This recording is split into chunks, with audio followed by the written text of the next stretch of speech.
आज जिल्हा वकील संघ छत्रपती संभाजीनगर औरंगाबादच्या वतीनं या ठिकाणी आपण पाहत आहात जे वकील मंडळी न्याय मिळवून देण्याचा प्रयत्न करत असतात तेच वकील आज रस्त्यावर उतरून आक्रोश व्यक्त करत आहेत।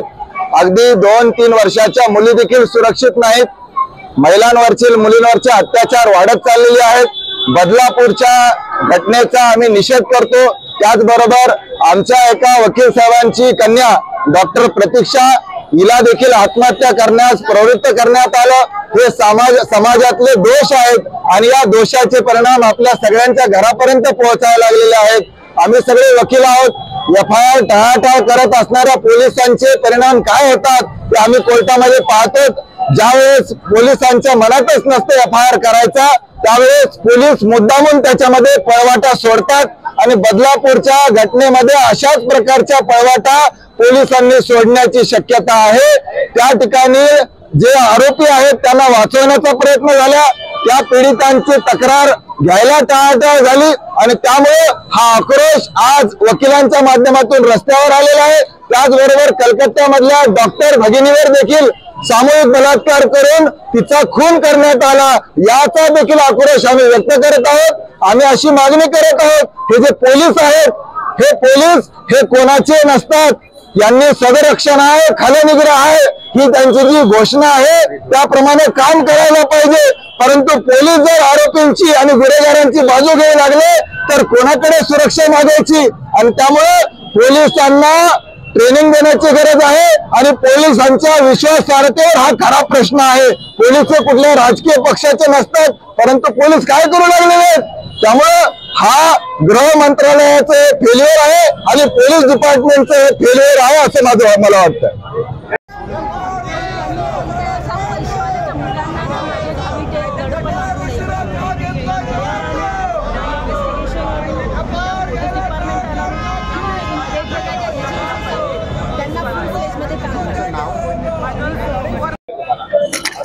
आपल्या भारतामध्ये आपल्याला 2 उदाहरणं आता या 15 दिवसात जी बघायला मिळाली। एक आमच्या छत्रपती संभाजीनगर शहरातली प्रतीक्षा भोसारे यांचा जो आता परवा जो दुर्दैवी अंत झाला, का बाबा ती डॉक्टर असून सुद्धा आणि कलकत्त्याची पण जी केस आहे ती पण डॉक्टरच आहे। तर अशा परिस्थितीमध्ये महिलांबद्दलच्या एवढ्या एज्युकेटेड असून सुद्धा त्यांच्यासोबत आजही आपल्याला समाजाकडे समाजाचा जो बघण्याचा दृष्टिकोन आहे त्यांच्याकडे, तर हा सगळ्या दृष्टिकोन कसा बदलेल तर याच्यासाठी आपल्याकडे कायद्यामध्ये तरतूद जे नवीन BNS आता आले आहे आपल्याकडे त्याच्यात तरतुदी केलेल्या आहेत।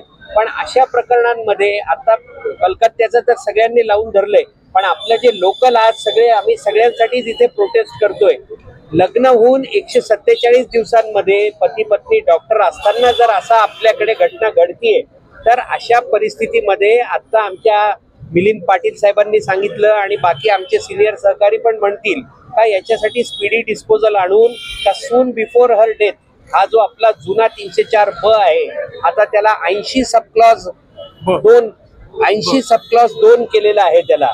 तर अशा परिस्थितीमध्ये जर टेनीवर जर within 150 days of her marriage तिचा जर डेथ होत असेल तर त्याच्यासाठी कायद्यामध्ये जी तरतूद आहे ती जन्मठेप आणि हे आहे येणारा पुरावा ग्राह्य धरून त्याच्यात कॅपिटल पनिशमेंटच्या बाबतीत पण जर विचार झाला येणाऱ्या पुरावा ग्राह्य धरून तर निश्चित समाजात एक चांगला मेसेज जाईल आणि महिलांच्या विरुद्ध होणाऱ्या अत्याचारांना कुठेतरी आळा बसेल असं माझं सगळ्या वकील संघांच्या वतीने आणि आमच्या सर्व वकील बांधव वकील भगिनींच्या वतीने माझं सांगणं आहे। त्याचप्रमाणे